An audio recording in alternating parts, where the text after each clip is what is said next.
Baik, Assalamualaikum warahmatullahi wabarakatuh dan selamat pagi untuk adik-adik. Jadi hari ini kita akan membahas masalah analisis korelasi persen atau produk momen untuk melanjutkan pembahasan yang kemarin. Sesuai dengan penjelasan kemarin bahwa analisis korelasi persen itu dilakukan ketika kita ingin menguji sebuah hubungan. Kemudian data yang didapatkan itu berdistribusi normal dan merupakan data interval atau rasio. Nah, baik, untuk lebih jelasnya, silakan adik-adik membaca buku yang telah dibuat oleh Pak Dr. Jero. Di situ ada penjelasan masalah apa sih korelasi itu. Karena untuk bagian ini saya hanya akan menjelaskan bagaimana cara menganalisis korelasi menggunakan persen produk momen. Oke, baik. Jadi perlu adik-adik kalian sekalian ketahui bahwa korelasi itu hanya menjelaskan hubungan. Jadi korelasi hanya menjelaskan hubungan, bukan hubungan sebab akibat, ya. Jadi tidak ada hubungan sebab akibat. Tidak ada variabel dependen dan tidak ada variabel independen. Kita hanya bisa mengatakan bahwa hal tersebut memiliki hubungan. Tidak ada hubungan sebab akibat. Kemudian nilai korelasi itu berkisar antara -1 sampai dengan 1. Kalau yang positif berarti dikatakan korelasi positif.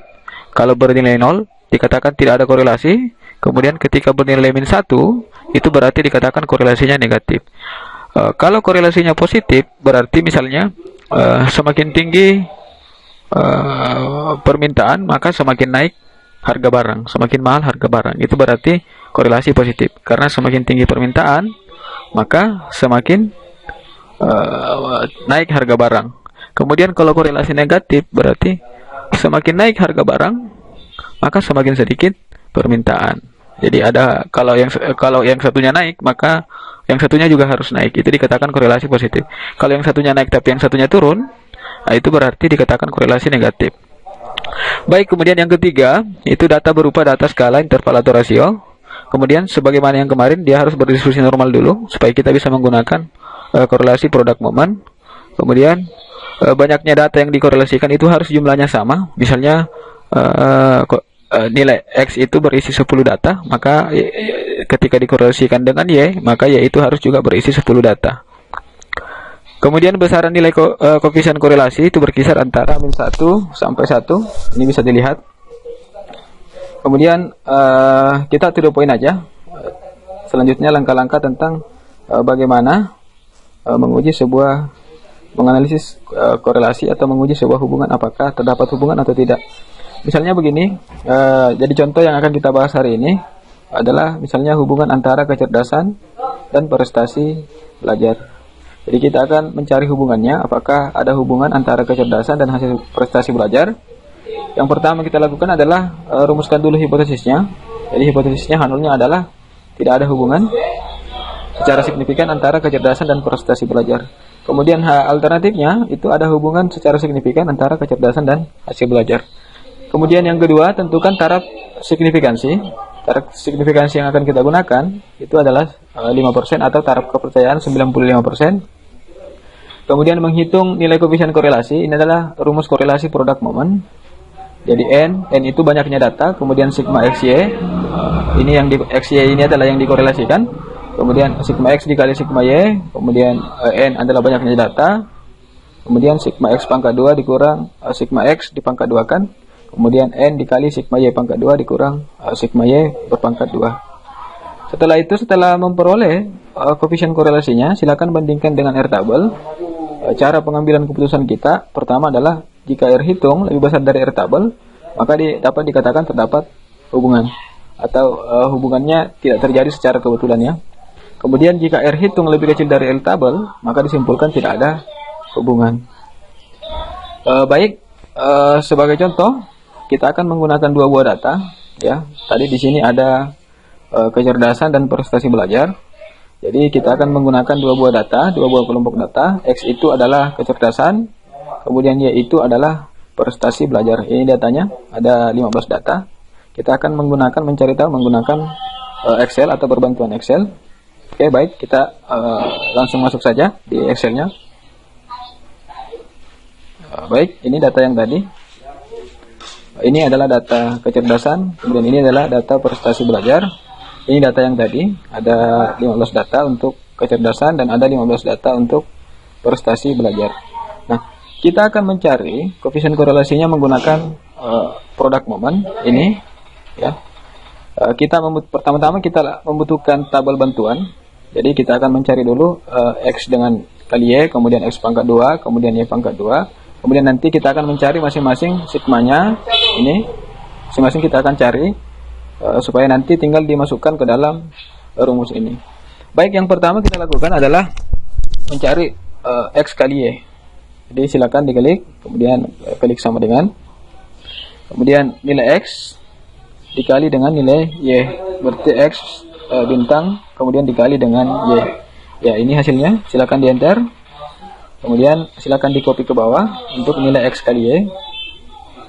Nih. Kemudian yang kedua kita mencari nilai X pangkat 2. Ya. Jadi X pangkat 2 itu X dikali X. Berarti ini sama dengan 50.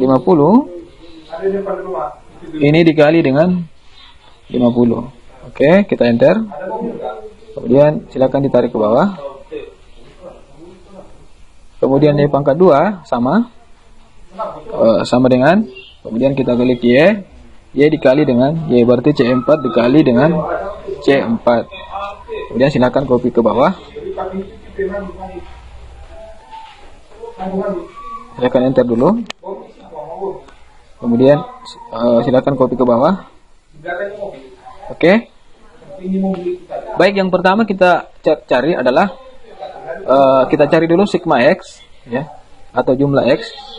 Jadi jumlah X adalah ini sama dengan, kalau jumlah berarti sum, ambil sum,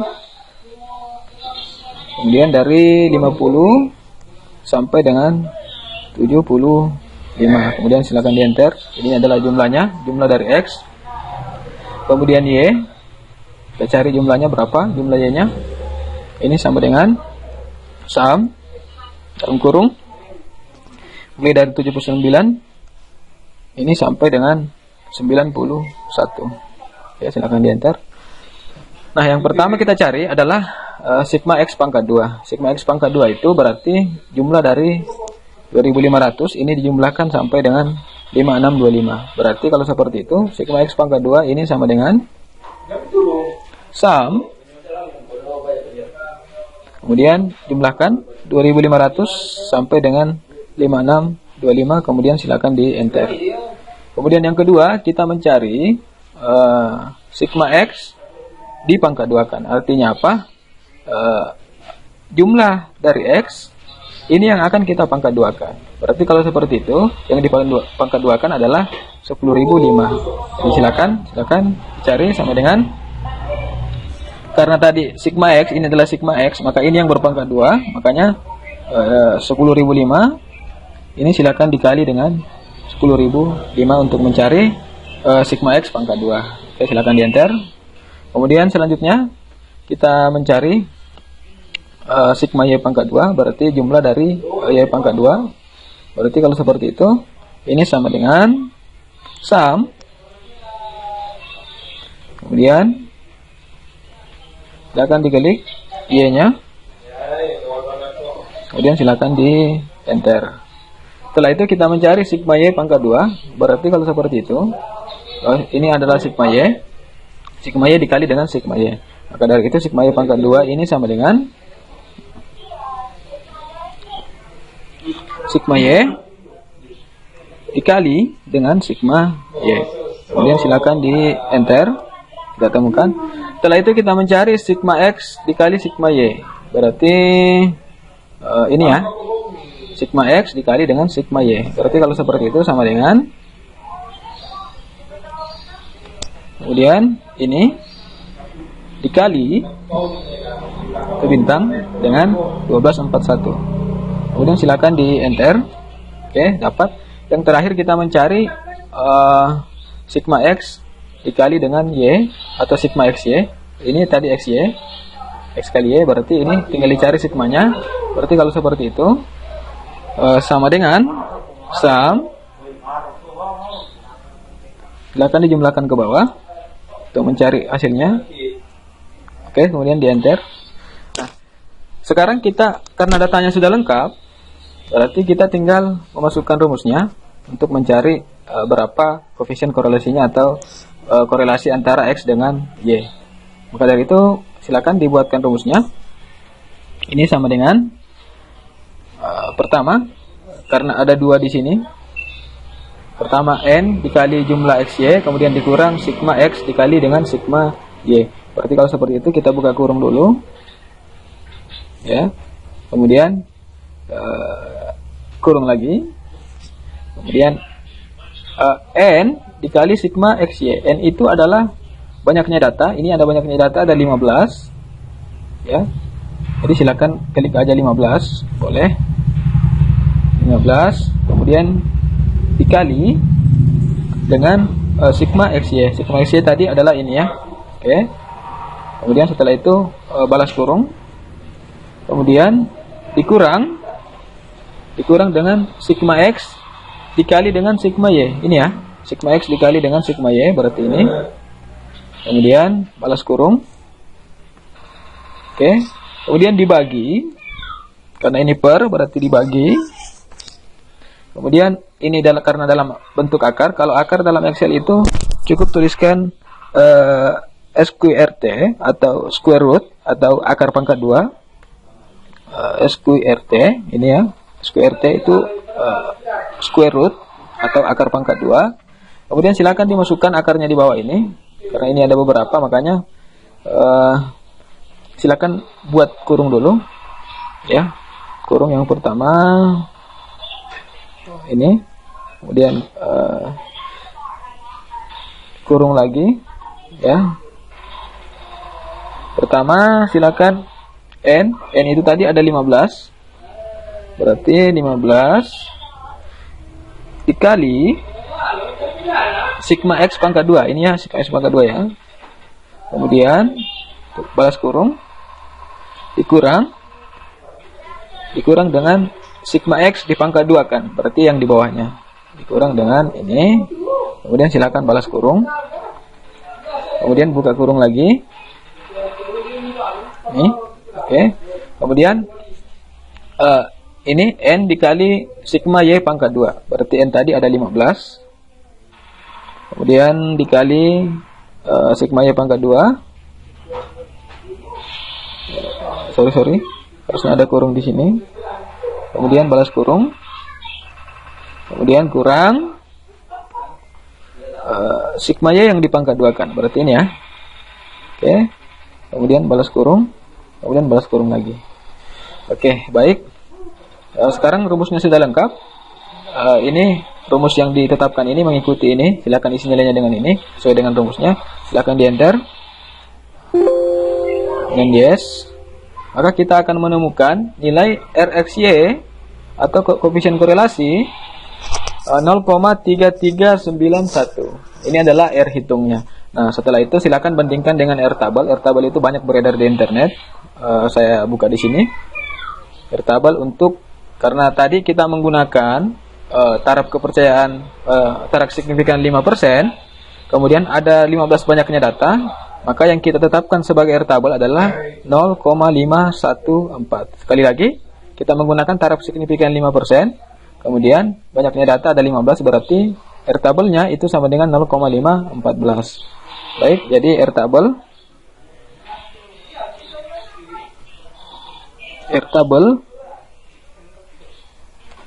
itu sama dengan 0,514. Nah, baik.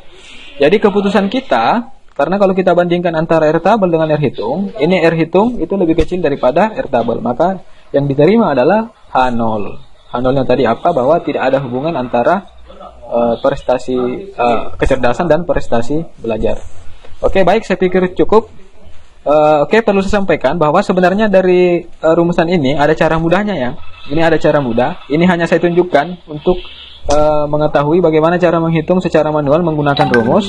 Tetapi di Excel sendiri itu sebenarnya ada secara langsung, bisa untuk mencari korelasinya. Akan saya tunjukkan.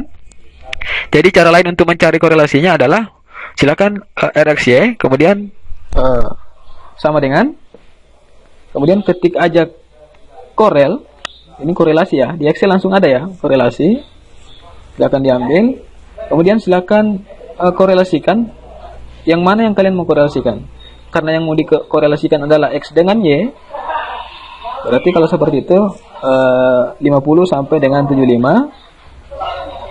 Oke, kemudian titik 2, titik koma, ambil lagi dikorelasikan dengan Y, 79 sampai dengan 91. Kemudian balas kurung, kemudian silakan di enter, hasilnya akan sama. Ini. Jadi ini cara lengkapnya menggunakan rumus ini. Tetapi di Excel sendiri sebenarnya punya rumus sendiri. Yang saya jelaskan tadi ini kan sama ya. RFC-nya 0,3391, ini juga 0,3391. Tetapi adik-adik nanti kalau diberikan tugas silakan kerjakan yang manual dulu satu-satu. Nanti kalau sudah lancar, kemudian tahu rumusnya, baru menggunakan rumus singkatnya. Karena memang di Excel sendiri ada. Baik, saya pikir cukup untuk adik-adik. Saya akhiri. Assalamualaikum warahmatullahi wabarakatuh dan selamat pagi.